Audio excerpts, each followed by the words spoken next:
me like a pickle pick sometimes. Pickle pick. Do you pickle pick? Or I'm gonna be like this. You gonna be that? Yes. It looks like a dick but smaller. Ay, so little. What's up, folks? Nothing better to do. I'm Blockzilla, and this is the No Judgment Zone. Today I'm gonna have my very best guest. It's the lovely Amber Rose. Yay. She's looking good, smelling good, and she sounded amazing. What's going on? What's up? Chill, I just saw you. You've been stunting on them. You left, was the best dress at the BET Awards. Did Good Day New York. Just did Sway. Here in New York, Good Day LA, excuse me. Yes, I did. Now you're here in LA, just killing them, promoting school dance. Yes. What's your character in that movie? My character, well, her name is Marijuana, and she's a popular girl in school, and she's a big ghetto, but all the girls listen to her. And it's a really, really funny movie. I can't wait for you to see it.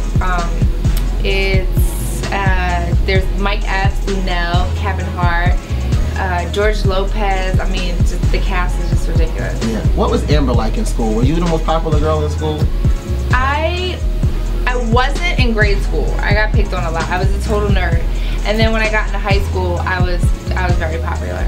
You looked like the stereotypical nerd. The picture you posted a couple years ago on Instagram, it was like the glasses and everything. Yeah. I used to come home and cry to my mom and be like, Mom, they're calling me 4 eyes. And she was like, well, just say 4 eyes are better than 2. And I always used to say that, and I used to be feeling myself like, well, 4 eyes are better than 2. And he used to be like, oh, she's right, they are. You know, so it kind of helped me out a little bit. So then when you found yourself, when you started to blossom, what was that like for you? It was hard because girls didn't want to be my friend, because all the boys liked me in school.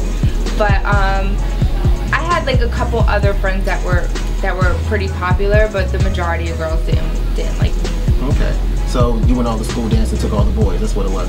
Pretty much. Okay, okay. Yeah. now on the movie set, what was that environment like? Because when you have Kevin Hart, Lil Duval, Mike Epps, and Nick Cannon there, it has to be jokes galore. Jokes all day. I mean, we cried, we laughed so hard. Who was snapping on who? Who was the best like snapper? God, all of them. I mean, even Nick, he's funny as hell. Like, it was just literally, we shot out of high school, obviously. And just everywhere you turn, like someone was cracking a joke or someone was doing something funny. Nick said he lost his virginity at a school dance, and that movie was loosely based on his reality. Shut up. Word is born, he lost his virginity at a school dance. Damn. So now you also have a project of Rosa, which you just launched as well with your friend. My best friend Priscilla Ono. Best friend.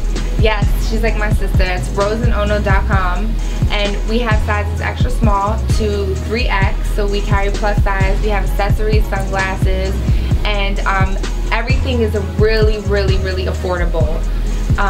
So check it out, roseandono.com. Where did you guys come up with the idea for? Like, how did it come up? Were you guys just sitting around, hanging out? Like, what was the idea behind it? Well, I think after I had Sebastian, I was plus size. And I really didn't know how to dress for my figure at that time, because I was so used to wearing like crop tops and like little tights and stuff like that. So I kind of just wore like baggy clothes. And Priscilla, being a plus size girl, she was like, girl, you know, you gotta do this and do that, and you know, maybe cinch your waist a little bit. And she tried to like help me out with that. And I was like, you know what?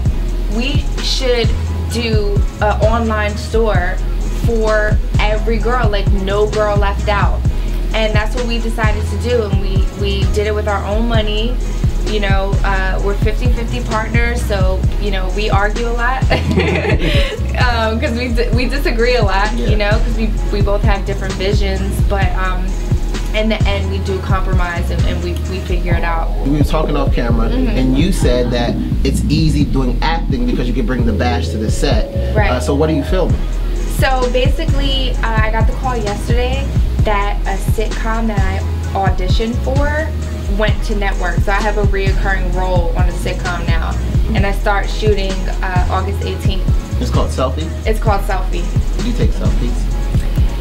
It's more kind of like young, you know, because everyone takes selfies, young or old, it doesn't really matter. So it's just about, you know, life. Do you have a vision of where you want your son to be? Because I have a vision of where I want my daughter to be. I think I want her to be, you know, in my mind, I want her to be like a doctor. So what is your vision of what you want your son to be? I just want my son to be happy. He looks pretty happy. He's really good at gymnastics. Very happy. He's a happy, rambunctious little boy. And if he wants to play the piano, if he wants to play the violin, if he wants to do karate, if, you know, he loves books, you know, whatever he wants to be, I just want him to be happy. That's it. I don't really have a vision for him. That's what I love about your son, is that he does look happy. I look at some of these other celebrity children, and they just look miserable. They never smile. They're always mugging the cameras. Just crazy. Well, I mean, we talk to our son all day long. I mean, he's 16 months and he talks. Oh, cool. Like straight up. What do you be talking about? Just he when he wants to go outside, he's like, go.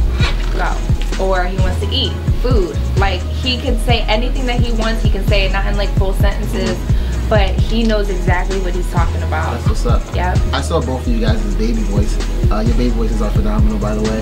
How is Wiz as a father? Amazing. I couldn't ask for a better father. Is there one thing from your childhood that you wish your son could experience? Because like when I was younger, we had you know, we go to the store with $1 and get a bag full of candy. We had tapes, we had VCRs. They don't have that anymore. They just have like Netflix and iPhones. So there's one thing you wish your son could experience? I mean, honestly, I think nowadays everything is much better. The only thing that does scare me is social media, because you know, people are very mean, they're very hurtful, and you know, people are getting cyber bullied, and you know, I can only imagine when he's in, you know, 10 years from now, he's on the computer and he's getting cyber bullied or something like that. I need to make sure that I'm always there for my son, that I know exactly what's going on at all times, so I can prevent him from, you know, getting depressed or having anxiety, and that's what a lot of kids go through now. So I can imagine in years to come it's going to get worse. Are you afraid that some of the social media hate that, you know, that you might receive or that Wiz might receive might leak onto him?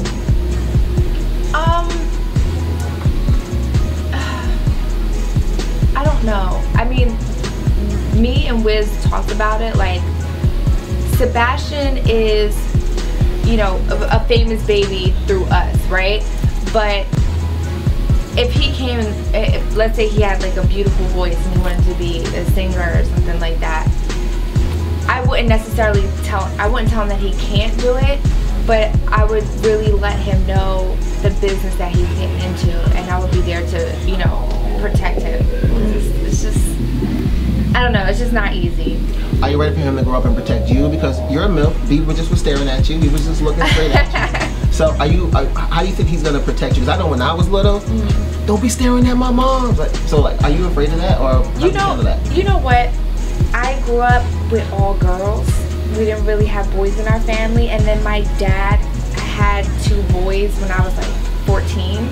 So, but like my entire life up until that point, it was just all women all the time. So I really don't know how boys are with their moms. I guess I'm just kind of waiting to see. You guys are really good, you and Wiz, about, you know, being home, being a part of your son's life. What is quiet time like at home for you two?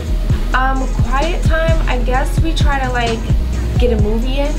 But usually I fall asleep early, so he like gets mad at me. He's like, every time I stay home and watch a movie with you, you fall asleep. But I get up super early with the baby, so a lot of times he's in the studio all night, and then he goes to bed when I get up with the baby. And then I'll do like the first half, and like he'll do like, you know, when he gets up, he has the second half. It's difficult because we don't work 9 to 5s, so our schedule is everywhere. So we just. How do you guys find time to, you know, spend time with one another, to, you know, grown up adult time? You know, he'll send me like a pickle pic sometimes. I'm just kidding. I'm just kidding. We don't do that actually. No, I mean, we make it happen. Yeah. Whenever we have a chance, we just make it happen. Hurry up, let's get it done. Yeah, pretty much. I know you gotta go, but thank you very much for stopping by. You got a bunch of tattoos I want to see as well. I know you got a tattoo here. I love the tattoo. That's Some over there, some over there. Tat it up. Over there. Are you telling Wiz to chill out with the tattoos? Because he's all covered. Oh my god, yeah. Well, he still has room on his legs and a little bit on his back. Okay. So he's gonna keep going for sure. Body's marked up like the subway in Harlem. Yeah. Alright, well that's our show for today. Join us next week when we put orangutans in a full Nelson and drop kick apes. Whoa. Bars. Hey, it's the ballhead scallywag Amber Rose, and you're watching globalgrind.com. First record I do on 2 Chainz, Boo. You know what I'm saying? Followed by Riding Around on Getting The money I'm gonna leave for Ask for a White Girl. What's wrong with that?